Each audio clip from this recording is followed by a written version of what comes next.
como o cisne nas lagoas e a fé permaneça dentro do coração das pessoas.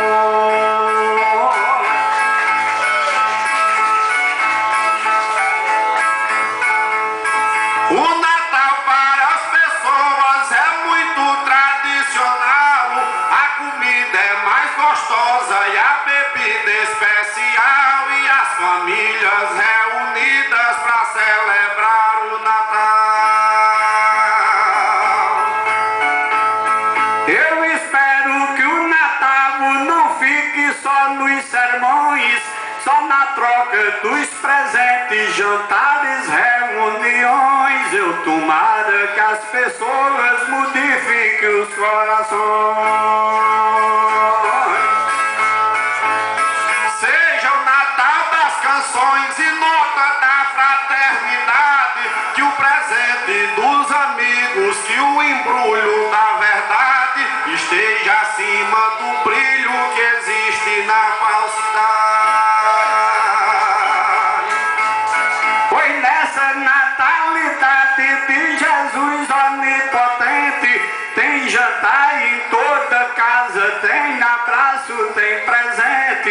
Esse espírito natalino era pra ser permanente. Quero um Natal diferente, com todo mundo de bem, os corações mais fraternos e a igreja com amém, e que o Papai Noel do céu visite os pobres também. Dado que se viu neném e o filho da concebida, os holofotes e luzes, as lâmpadas da avenida, entre pinheiros e postes, mostrando as cores da vida.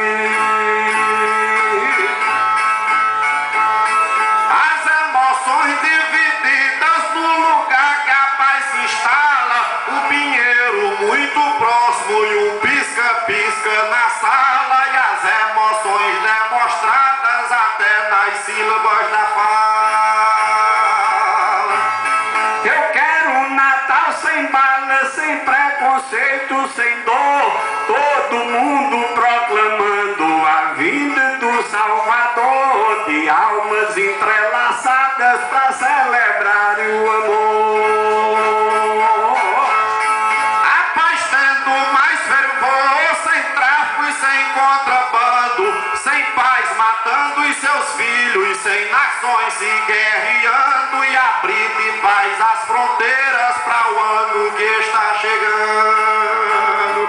Quero o Natal acabando tristeza e melancolia, que não seja só esse mês, prospere para todo dia, que o amor só no Natal é pura demagogia.